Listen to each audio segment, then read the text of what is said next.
Hello everyone and Jai Shri Krishna to all of you my dear students.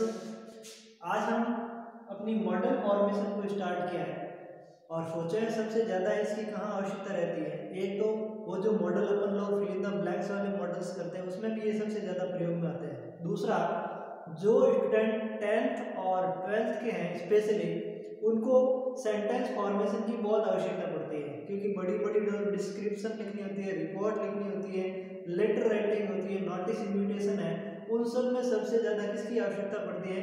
तो सबसे ज़्यादा हमारे लिए नीडफुल है वो सेंटेंस है, ठीक है ना। यानी हमारे जो माइंड है उसके अंदर कुछ हिंदी है भरी हुई, पूरी हिंदी आती है सबको, ठीक है ना। अगर आपने कोई लेसन पढ़ा तो उसकी हिंदी आपको पूरी पता है, लेकिन उसकी इंग्लिश क्या होगी वहाँ पर आप लोग अटक जाते हैं। और ज़रा सोचिए कि अगर ऐसा हो जाए कि लेसन की हिंदी आपको अच्छी तरीके से आती है कि उसका हिंदी में क्या पूरा भाव है, और अगर आप उसी हिंदी को इंग्लिश के अंदर ट्रांसलेट करने लग जाए, ठीक है ना, तो आपके लिए वो माथा पंची कि मैं रट रट के सारे जो प्रश्न आते हैं उनके आंसर याद करूं, जैसा कि आप लोग हमेशा सोचते हैं, तो वो आपकी मुसीबत हमेशा हमेशा के लिए कट जाएगी, ठीक है ना। तो आप एक तो मुझ पर ट्रस्ट कीजिए कि मैं आपको उस सीढ़ी तक पहुंचा सकता हूं जिसमें आप बहुत सारे हिंदी के ऐसे सेंटेंसेस हैं जिनको आप इंग्लिश में ट्रांसलेट कर सकते हैं। जरूरत पड़ती है तो डेली रिकवरी की, ठीक है ना, आपको डेली ऐसे सेंटेंसेस के ऊपर काम करना पड़ेगा। भले ही आज आपके सेंटेंस कम बन रहे हो, लेकिन आने वाले समय में आपके सेंटेंस बन सकते हैं। स्टूडेंट की सबसे बड़ी जो विशेषता है वो ये है कि वो करता क्या है, वह उसको चाहिए कि वो लाना तो चाहता है फ्लुएंसी, लेकिन बहुत ही कम समय के अंदर लाना चाहता है। वो सोचते हैं कि शायद ऐसी ट्रिक मिल जाए कि मैं थोड़े समय के अंदर इंग्लिश की बहुत अच्छी सीख जाऊँ, ठीक है ना। बट ऐसा होता नहीं। ये इंग्लिश है, अगर हम इसका पीछा नहीं करते हैं तो ये हमारी समझ से थोड़ी बाहर हो जाती है, ठीक है ना। हमें अपने डेली लाइफ के अंदर इन सेंटेंसेस को, इन वर्ड्स को, जो स्पेलिंग वगैरह होती है इंग्लिश की, उनको काम में लेना होता है, तब कहीं जाकर के इसके ऊपर हमारी कमांड बनती है, ठीक है ना। तो आपसे मैं यही उम्मीद करता हूँ कि आप एक तो फॉलो कीजिए मुझे, ठीक है ना। जितने आपने अभी तक जो वीडियोस मेरे नहीं देखे तो उन वीडियोस को वापस देखें, उन सब के अंदर मैंने एक ही चीज़ पे फोकस किया है और वो है सेंटेंस फॉर्मेशन की, ठीक है ना। अगर आपने उनको फॉलो नहीं किया है तो ढंग से पहले फॉलो करें। दूसरा, वीडियो को फालतू में कट करके आगे बढ़ने की अपेक्षा उसको एक बार जरूर सुने। कुछ नहीं फर्क पड़ता है अगर आप एक बार सुनते हैं, तो इसका मतलब ये होगा कि आपके माइंड में हो सकता है मैं ऐसी कोई ट्रिक जो चलते चलते दे दूं, ठीक है ना, तो उस ट्रिक को आप अच्छी तरीके से समझ सकें और वो आपके हमेशा हमेशा के लिए काम भी आ सके, ठीक है ना। क्योंकि ट्रिक्स इंग्लिश मोस्ट देन अपन की ट्रिक्स पर चलती है, ठीक है ना। तो उस ट्रिक्स में जैसा कि मैं आपको पता ही है, इंग्लिश खुद एक नवाचार की लैंग्वेज है, ठीक है ना, मॉडर्नलाइजेशन वाली लैंग्वेज है। और मॉडर्नलाइजेशन में क्या होता है, जो पुरानी चीज़ अपन प्रयोग में लेते थे उसकी जगह हो सकता है आपने कुछ नया वर्जन लॉन्च कर दिया, ठीक है ना। इंग्लिश में ऐसा हमेशा होता आया, ठीक है ना। पहले क्या होता था, अब चेंज होने लग जाता है, थोड़ा थोड़ा इंग्लिश में चेंज होने लगता है। तो हो सकता है जो मैं पहले ट्रिक काम में लेता था उसमें थोड़ा सा चेंज कर दूं, क्योंकि मुझे पता चल जाता है स्टूडेंट जब कमेंट करता है एक दो, ठीक है ना, तब भी मुझे समझ में आ जाता है कि जब एक बंदे ने कमेंट किया है उसकी अगर ये प्रॉब्लम है तो हो सकता है सबकी यही प्रॉब्लम हो, ठीक है ना। तो इस प्रकार से अगर आप मुझे फॉलो करेंगे तो मुझे आपकी सारी समस्याओं की जानकारी होती रहेगी। दूसरा, मैं नई से नई और अच्छी से अच्छी ट्रिक काम में ले सकता हूँ, ठीक है। तो ओके, आज हम कैन और कुड वाले सेंटेंस मैंने आपके सामने रखे हैं। तो इन सेंटेंस को अपन कैसे फॉर्मेट करेंगे, याद रखें आज हमेशा की तरह मैं इसको इंग्लिश में आपके सामने ट्रांसलेट नहीं करता हूँ, इसको मैं डायरेक्टली स्पोकन ही आपके सामने रखूंगा, ठीक है ना। जैसे हिंदी में लिखा है मैं बोल करके आपके सामने इसका इंग्लिश में ट्रांसलेट कर दूंगा और आपसे उम्मीद करूंगा कि आप इसको कैसे ट्रांसलेट करते हैं। और याद रखें जैसा भी मैं 10 सेंटेंस को क्लियर कर रहा हूँ, आपको उसी सेंटेंस को थोड़ा सा वीडियो को रोकते हुए या फिर मेरे साथ साथ में, ठीक है ना, आप उसको 2 से 3 बार एक बार और बोला जी एक ही सेंटेंस को, ठीक है ना। आवश्यकता तो होती है कि 5 बार बोला, लेकिन हो सके 1 से 2 बार बोले ताकि वह जो सेंटेंस है आपके माइंड के अंदर प्रॉपरली सेट हो सके, ठीक है। तो अपन कैन और कुड का प्रयोग कहाँ करते हैं ये मैंने लिखा नहीं इसके अंदर, आप अपनी नोटबुक के अंदर लिख सकते हैं। कैन और कुड का प्रयोग होता है मोस्ट देन, कैन का प्रयोग तो होता है प्रेजेंट टेंस में और कुड का प्रयोग होता है पास्ट टेंस के अंदर। कैन का ही कुड क्या है, एक पास्ट होता है, ठीक है ना। तो कैन और कुड का मतलब ये होता है कि ये अगर किसी वाक्य के अंदर योग्यता, ताकत, शक्ति और क्षमता का अगर भाव होता है, ठीक है ना, योग्यता, ताकत, शक्ति और क्षमता का अगर भाव होता है तो वहां पर अपन किसका प्रयोग करते हैं, कैन या फिर कुड का प्रयोग करते हैं, ठीक है ना। देखो एबिलिटी, अगर वाक्य के अंदर एबिलिटी है तो इसका मतलब कैन का प्रयोग करेंगे। पास्ट एबिलिटी है, पास्ट एबिलिटी मतलब भूतकाल की कोई क्षमता की, शक्ति की, कैपेसिटी की बात हो रही है तो वहां पर अपन किसका प्रयोग करेंगे, कुड का प्रयोग करेंगे। लेकिन याद रखें, एक मैं अलग ही आपको बता रहा हूँ कि कुड का प्रयोग जरूरी नहीं है केवल पास्ट टेंस में होता है, प्रेजेंट टेंस में भी हो सकता है, लेकिन वो केवल और केवल इंट्रोगेटिव सेंटेंस आते हैं प्लस पोलाइटली रिक्वेस्ट होती है उसके अंदर होता है, तो वहां पर आपको कंफ्यूजन होने की आवश्यकता नहीं है। मैं जैसा कि आपको बता रहा हूँ, कुड का प्रयोग अपन को इन सेंटेंसेस में कहाँ पर करना है, पास्ट टेंस वाले वाक्यों के अंदर करना है, जहां पर सकता था, सकती थी, सकते थे या सका, सकी, सके है, वहां पर अपन किसका प्रयोग करेंगे, कुड का। और जहां सकता है, सकता हूं वगैरह आया है, सकते हो, तो वहां पर अपन किसका प्रयोग करेंगे, कैन का प्रयोग अपन बखूबी करेंगे, ठीक है ना।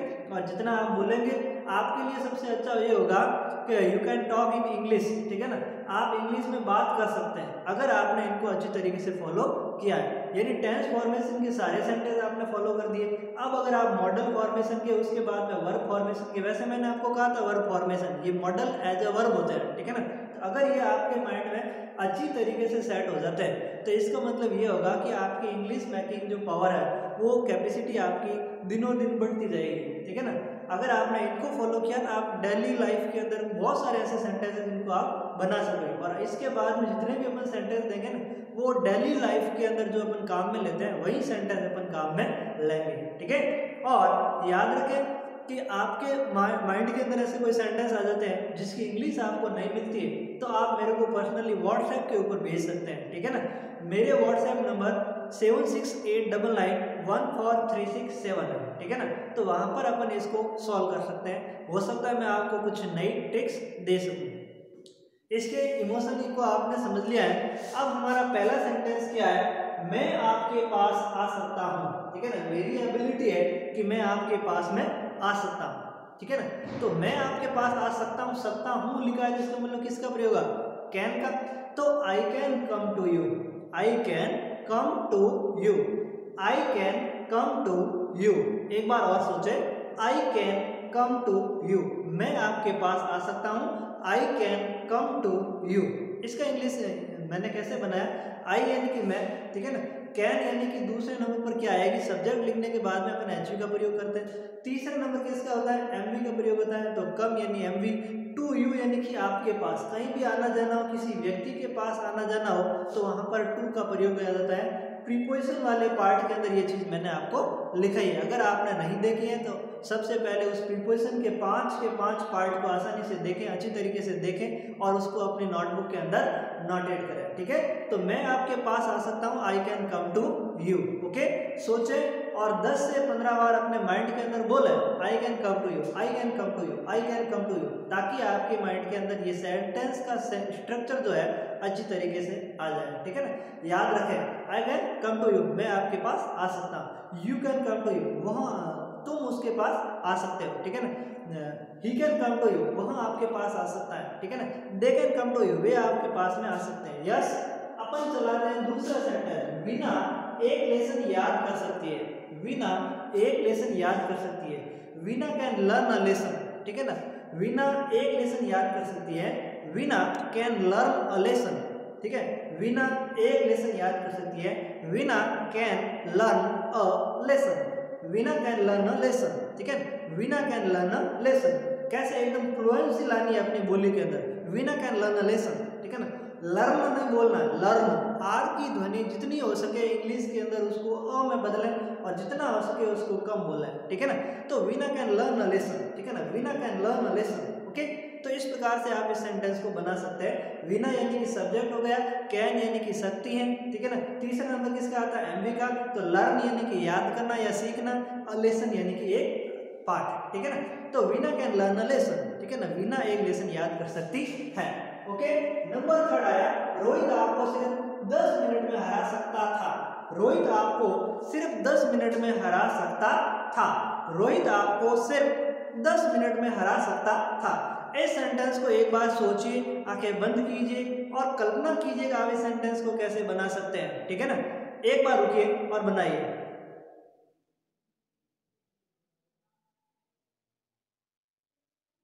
ओके, अगर आपने बनाया, अगर आपने सोचा है तो सबसे अच्छी बात है, सबसे अच्छी ट्रिक है इसकी कि जैसे ही मैं सेंटेंस में रुक जाऊं, आपको पता होना चाहिए कि मैं इस सेंटेंस को, यानी कि तुम इस सेंटेंस को कैसे बना सकते हो। तो इस सेंटेंस को कैसे बनाया, देखो सकता था लिखा तो कैन को चेंज करना है, किसमें, कुड के अंदर चेंज करना है, ठीक है ना। तो क्या सेंटेंस हमारा, Rohit could beat to you in only 10 minute. Rohit could beat to you in only 10 minute. Okay, Rohit could beat to you in only 10 minute. Rohit could beat to you in only 10 minute. Okay, Rohit आपको हरा सकता था, ठीक है ना। Beat यानी हराना, beat यानी पीटना या फिर हराना। Rohit could beat to you in only 10 minute, सिर्फ 10 मिनट के अंदर, ठीक है ना। Rohit could beat to you in only 10 minute. Okay, Rohit could beat to you in only 10 minute, ठीक है ना। इस प्रकार से ये सेंटेंस आपके माइंड के अंदर प्रॉपर्ली सेट हो जाता है। अगर एक सेंटेंस भी आपने वर्ब फॉर्मेशन का अपने माइंड के अंदर सेट किया है तो याद रखें ये सबसे ज्यादा किसमें आवश्यकता होती है, टॉकिंग टू इंग्लिश, ठीक है ना, इंग्लिश में बोलने के लिए होती है। और दूसरा हार्ट टू हार्ट टॉकिंग में, यानी कि अपने दिल की बात बोलने के लिए। और दिल की बात कैसे बोली जाती है पता है, माइंड और जीभ दोनों एक साथ में काम करते हैं, उसको कहते हैं अपन दिल की बात, ठीक है ना।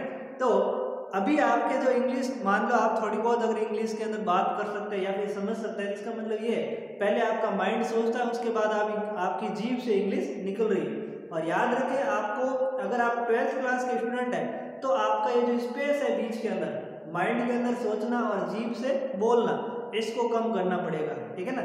इसके अंदर क्या होनी चाहिए, इसके अंदर जो स्पेस है उसको कम कीजिए, दोनों फाट लाइए, माइंड में सोचना और जीभ से बोलना, दोनों स्पीड में काम लेना है, ठीक है ना। तो तभी आप इस इंग्लिश को आसानी से बना सकते हैं। रोहित की जगह आप किसी और को ले सकते हैं, ठीक है ना। आप खुद को लेकर किसी और को ले सकते हैं, ठीक है ना, कि आप उसको 10 मिनट में हरा सकते थे, ठीक है ना। तो you could beat to him in only 10 minute. तो इस प्रकार से फास्टली आपके माइंड के अंदर सेंटेंस आ जाना चाहिए, ठीक है। अब आते हैं नेक्स्ट 4th नंबर सेंटेंस के ऊपर। हरी कठिन परिश्रम करके अच्छे मार्क्स ला सकता है, ठीक है ना। हरी अच्छी मेहनत करके अच्छे मार्क्स ला सकता है, सॉरी, हरी कठिन परिश्रम करके अच्छे मार्क्स ला सकता है। लाना मतलब यहाँ पर गेट का प्रयोग हुआ। अब आप सोचिए आप इस सेंटेंस को कैसे बना सकते हैं। हरी कठिन परिश्रम करके अच्छे मार्क्स ला सकता है।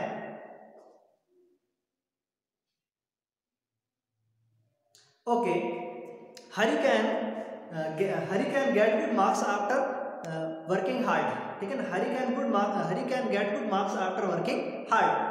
Hari can get good marks after working hard. Hari can get good marks after working hard. Hari can get good marks after working hard. Hari can get good marks after working hard. एक ही सेंटेंस को मैंने 5 बार बोला, ठीक है ना। और आपको भी कोशिश करनी है जितना हो सके मेरे साथ में बोलने की कोशिश करनी है। Hari can get good marks after working hard, fluency लानी है बोली के अंदर, ठीक है ना। Hari can get good marks after working hard. After और बिफोर के बाद आने वाली जो फॉर्म होती है उसमें अपन को क्या लगाना होता है, आईएनजी फॉर्म का अपन को प्रयोग करना होता है, ठीक है ना। और वाक्य कैसे बनाना है, हरी यानी कि हरी, कैन यानी कि दूसरे नंबर पर आता ही है, ठीक है ना। गेट यानी कि लाना, यानी वाक्य कहाँ से बन रहा है, पीछे से बन रहा है। Hari can get good marks यानी कि अच्छे मार्क्स, ठीक है ना। फिर आया है करके, तो इसका मतलब आफ्टर, फिर है अच्छे कठिन परिश्रम तो वर्किंग हार्ड, ठीक है ना। Hari can get good marks after working hard. इस प्रकार से आपने इस सेंटेंस को अच्छी तरीके से अपने माइंड में सेट किया। अब आप सोच रहे होंगे कि मैं एक ही वाक्य को 5 बार क्यों बोला रहा हूँ, तो इसका मतलब ये है कि ये आपके अगर माइंड में सेट हो गया तो आप इसी वाक्य को थोड़ी देर बाद में जब आप टहलेंगे, किसी के साथ बैठेंगे, तो आपके माइंड में आएगा, क्या आएगा कि उस समय सर ने क्या बोला था, Hari can get good marks after working hard, I can get good marks after working hard, you can get good marks after working hard, ठीक है ना। तो इस प्रकार से सब्जेक्ट आपका चेंज होता जाएगा और सेंटेंस आपके माइंड के अंदर प्रॉपर्ली दौड़ता जाएगा और इस प्रकार से आपके इंग्लिश के अंदर क्या आएगी, फ्लुएंसी आएगी, ठीक है ना। हाँ, ये फॉर्मूला मैंने पहले भी काम लिया था और बहुत सारे स्टूडेंट को इसका फायदा हुआ था। और अगर आप भी अपने दोस्तों को ऐसा फायदा देना चाहते हैं तो इस क्लास को ज़्यादा से ज़्यादा अपने दोस्तों के साथ में बांटें ताकि मुझे भी पढ़ाने के अंदर मजा आए और मैं भी आपके सामने कुछ और नए जो ट्रिक्स हैं वो ला सकूं और कुछ नई फ्लुएंसी आपके सामने आ सके। ओके, तो नंबर 5 पर आता है, यदि तुम मुझ पे भरोसा करते हो तो मैं ये कर सकता हूं। यदि की इंग्लिश होती है एफ, ठीक है ना। तो याद रखें, एक तो इफ यानी कि यदि वाले जो सेंटेंस बनते हैं उसमें संभावना का भाव होता है, लेकिन मैंने इस स्ट्रक्चर में संभावना नहीं रखी, मैं ये कर सकता हूँ, इसमें एबिलिटी रखी, इसलिए आपको कैन से इसका प्रयोग करना है, ठीक है ना। तो कैसे बनाओगे? ओके, यस, अब मैं बनाता हूँ। इतना ही टाइम होता है एक सेंटेंस को बनाने के लिए। If you trust me then I can do it, if you trust me then I can do it, if you trust me then I can do it. Okay, if you trust me then I can do it, if you trust me then I can do it, if you trust me then I can do it. इसकी हिंदी मैंने कैसे, इस English मैंने कैसे बनाई है? If you trust मी यानी कि आप मुझ पर भरोसा करते हो, ते हो लगाए तो इफ यू ट्रस्ट मी, ठीक है ना। अगर बात आती है वह आप पे भरोसा कर सकता है तो if he trust on you, उसमें थोड़ा सा चेंज हो जाता है, लेकिन यहाँ पर क्या है? If you trust me, you I we they. अगर ऐसे आते हैं तो इंग्लिश के अंदर आपको पता आना चाहिए प्रेजेंट इंडेफिनिट के सेंटेंस के अंदर एमवी के साथ में क्या आना चाहिए? एस और ईएस का प्रयोग नहीं आना चाहिए, ठीक है ना। और अगर ही सी इट तथा कोई एक नाम आता है तो इंग्लिश में प्रेजेंट इंडेफिनिट के सिंपल सेंटेंस के अंदर क्या आना चाहिए? एमवी के साथ में एस और ईएस का प्रयोग होना चाहिए। लेकिन यहाँ पर क्या है? If you trust me then I can do it, if you trust me then I can do it, if you trust me then I can do it. Okay, so मैं सोचता हूँ आपके सामने ये सेंटेंस बिल्कुल इजी हो गया। जितना हो सके मेरे से भी 2-3 गुना ज्यादा सोचते रहे, बोलते रहे। Thank you. छठा सेंटेंस है, वह एक महीने में 50,000 कमा सकता था, वह एक महीने में 50,000 कमा सकता था, वह एक महीने में 50,000 कमा सकता था। इसको सोचिए, 5 तक मेरी उंगलियां होती है तब तक आप इसको सोच सकते हैं।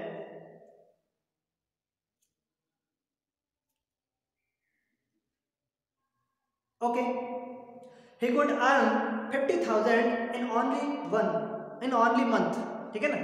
क्या बनाया मैंने? he could earn 50,000 in only month, ठीक है ना। he could earn 50,000 in only month, ठीक है ना। he could earn 50,000 in only month, he could earn 50,000 in only month, he could earn 50,000 in only month, he could earn 50,000 in only month, he could earn 50,000 in only month। वह एक महीने में 50,000 कमा सकता था। he could earn यानी कमाना, 50,000 यानी 50,000 रुपए, ठीक है ना, in only month यानी कि एक महीने के अंदर, ठीक है ना। he could earn 50,000 in only month। ऐसे आप फ्लुएंसी लाए, बार बार सोचे, बार बार बोले एक ही सेंटेंस को, ठीक है ना। रटना नहीं है, मतलब मैं ये नहीं कह रहा कि आप रटिए, लेकिन अगर आप एक सेंटेंस को 10 बार बोलेंगे उसका स्ट्रक्चर आपके माइंड में फिट होगा, फिर आप उसको वापस दोहराएंगे तो इसका मतलब वो सेंटेंस या उस प्रकार के सेंटेंस आपके माइंड में आने शुरू हो जाएंगे, ठीक है ना। he could earn 50,000 in only month। Okay, next sentence है 7 नंबर, यहाँ से बहुत तेज दहाड़ सकता है। दहाड़ने की इंग्लिश होती है रॉर, और बहुत तेज की इंग्लिश होगी एडजेक्टिव तौर पर लाउडली। ओके, बनाइए।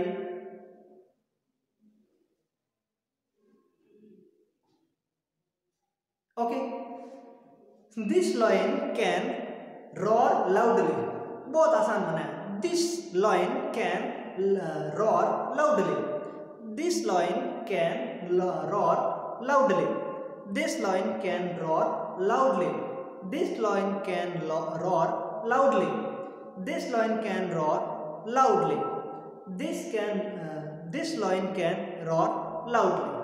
ये सेंटेंस थोड़े बोलने में स्पष्ट थोड़ा अटपटा लग रहा है, क्योंकि कैन रॉर, लॉइन और रॉर दोनों शब्द जो है ना थोड़े से मिक्सिंग में आ रहे हैं, इसलिए इसके अंदर थोड़ी सी जी भटक रही है, ठीक है ना।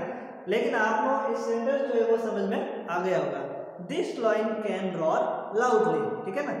यह शेर जो है वो कैन रॉर यानी कि दाट सकता है, लाउडली यानी कि तेज गति से या फिर जोर से। ओके, सो सेंटेंस नंबर 8 पर आते हैं। आप मंदिर जाने से पहले यहाँ नहीं आ सकते। आफ्टर और बिफोर के बाद आने वाली फॉर्म में क्या लगता है? आईएनजी फॉर्म लगता है, ठीक है। अब आप सेंटेंस को बना सकते हैं।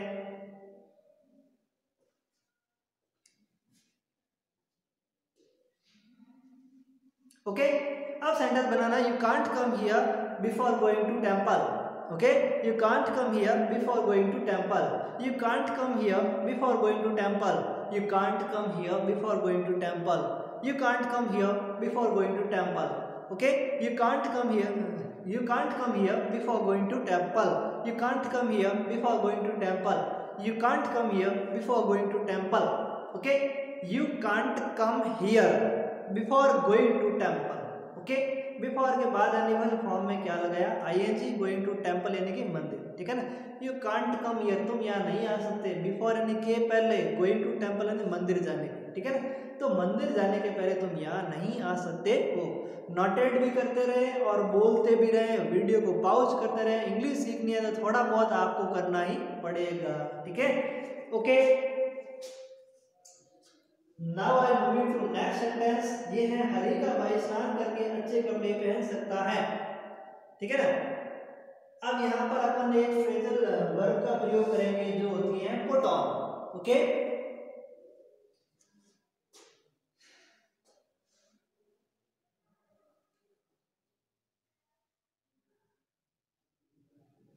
ओके, इस सेंटेंस को कैसे बनाएंगे, थोड़ा सा बड़ा सेंटेंस है, एक बार इसको अपन सोचते हैं उसके बाद में इसको बनाते हैं। देखो, Harish brother can put on the good clothes after taking a bath. Okay, Harish brother can put on the good clothes after taking a bath. Okay, Harish brother can put on the good clothes after taking a bath. Okay, Hari's brother can put on good clothes after taking a bath. Hari's brother can put on the good clothes after taking a bath. Okay, Hari's brother can put on the good clothes after taking a bath. Okay, Hari's brother can put on the good clothes after taking a bath. Hari's brother can put on the good clothes after taking a bath। okay, Hari's brother can put on the good clothes after taking a bath। इस प्रकार से आपका एक sentence के अंदर fluency आ रही है, और फ्लुएंसी का मतलब यह है कि आप उस सेंटेंस के अंदर थोड़ी बहुत क्लियरिटी ला रहे हैं, और ला रहे हैं इसका मतलब आप उस इंग्लिश को ज़्यादा अच्छे तरीके से समझ सकते हैं, ठीक है। अब हमारा आज का लास्ट वाला जो है वो क्या है, एक शिक्षित लड़की पूरे समाज में परिवर्तन ला सकती है। एक शिक्षित लड़की पूरे समाज में परिवर्तन ला सकती है। सोचिए और बनाइए, एक मिनट एक इसमें सोचिए, एक शिक्षित लड़की, अ लिटरेट गर्ल, ठीक है ना, अलग लगाना, अ लिटरेट गर्ल, ठीक है ना। समाज यानी सोसाइटी, परिवर्तन यानी कि चेंज, ठीक है ना, और परिवर्तन लाना है तो गेट चेंज होगा, ये विशेष ध्यान रखना, ठीक है। परिवर्तन लाना, गेट चेंज।